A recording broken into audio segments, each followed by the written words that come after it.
우리 아이의 두뇌 발달 골든타임 궁금하지 않으세요? 안녕하세요. 젤리맘이에요. 육아가 처음인 저는 아이의 발달에 대해 항상 관심 그리고 걱정을 세트로 가지고 있어요. 특히 뇌는 발달의 시작이면서 근본이라 사실 모든 부모님들이 많은 관심을 가지고 계시죠. 개인사를 잠시 이야기하면 저는 어린 시절 다소 불안하면서 스트레스가 많은 환경에서 자랐어요. 이걸 극복하려고 노력하던 중에 뇌의 기능과 원리에 관심을 많이 가지게 되었어요. 육아를 하면서 이 주제가 아이의 발달 그리고 부모에게도 중요하다고 생각해서 이번 영상을 만들었어요. 먼저 사람의 뇌에 대한 이야기를 해볼게요. 사람의 두뇌는 출생 시에 약 25% 정도에서 점점 자라 5세가 되면 약 90%까지 자라납니다. 약 2천억 개의 뇌신경세포가 주로 생애 초기 3년까지 가장 활발하게 발달한다고 볼 수 있어요. 정말 중요한 시기이죠. 뇌 발달 지표에도 0에서 3세가 뇌 발달의 결정적인 시기인 것을 알 수 있어요. 그러면 육아와는 어떻게 연결되는지 뇌과학 분야 전문가인 김보경 박사의 도서와 함께 이야기해 볼게요. 이번 영상은 0에서 5세 골든브레인 육아 김보경 지음 도서의 일부의 내용을 담고 있습니다. 저자가 자신의 자녀에게 반드시 지키도록 한 골든브레인을 만드는 주요 3가지 사이클이 있어요. 결론부터 알려드리면 바로 잠, 식사, 운동 이 3가지입니다.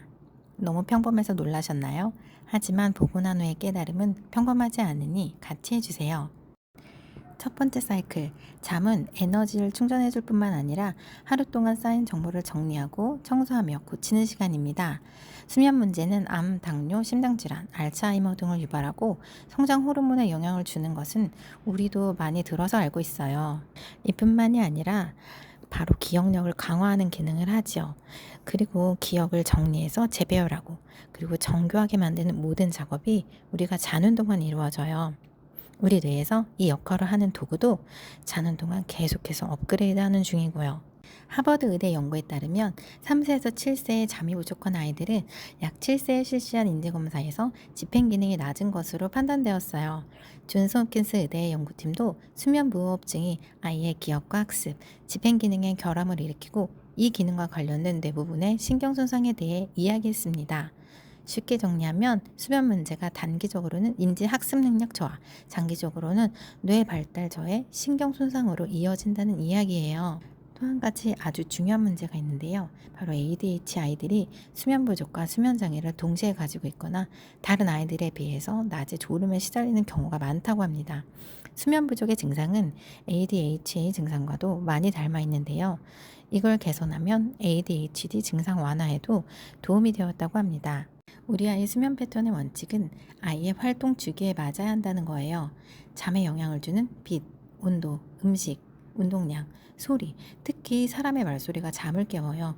사실 부모님들도 잘 알고 계시지만 지키기는 또 어려운 부분이에요. 요즘에는 잠들기 전에 디지털 기기 블루라이트를 차단하는 것이 어렵지만 가장 중요하다고 생각됩니다. 우리 아이 연령에 맞는 권장 수면 시간 알고 계세요? 1세에서 2세는 11시간에서 14시간, 3세에서 5세는 10시간에서 13시간 정도가 권장하는 수면 시간이라고 합니다. 우리 아이 수면 패턴 체크 이렇게 해보세요. 아이가 잠든 시간과 일어난 시간을 3일 이상 체크해서 패턴을 확인해 보세요. 가능하면 비슷한 시간에 자고 일어나도록 하는 것이 좋아요. 다음은 뇌가 좋아하는 식사에 대해 알아볼게요. 우리가 대표적인 영양소는 잘 알고 있기 때문에 지나치기 쉬운 영양소를 찾아볼게요. 지방 중에서는 특히 DHA를 강조하고 싶어요. DHA는 중추신경계 구성 요소로 두산 이절까지 특히 뇌에 많이 축적돼요. 전두엽에 DHA가 풍부한 경우 집행 기능이 더 잘 발달한다고 하니 영양소를 체크해 보세요. 다음은 우리가 놓치기 쉬운 영양소 철분이에요. 철분 결핍은 신경 전달 물질에 영향을 줘서 발달 문제를 일으켜요. 엄마에게서 받은 철분이 소진되는 생후 6개월 이후에는 관리가 필요하죠. 소화빈혈 대부분이 철결핍이 원인이라 미국 소아과학회에서는 5세, 9세, 14세에 정기적으로 검사를 받도록 하고 있습니다. 다음은 아연이에요. 아연은 뇌에 고밀도로 집중되어 있는 미네랄이에요. 실험을 통해서는 손의 변연계, 대뇌피질의 부피와도 연관되어 있다고 밝혀졌죠. 학습, 주의, 기억, 불안에도 영향이 있다는 연구 결과가 나와 있습니다.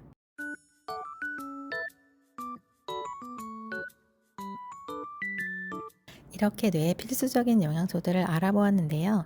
사실 아이가 태어난 순간부터 아이에게 무언가를 먹이는 것은 매우 큰 책임이자 고민입니다.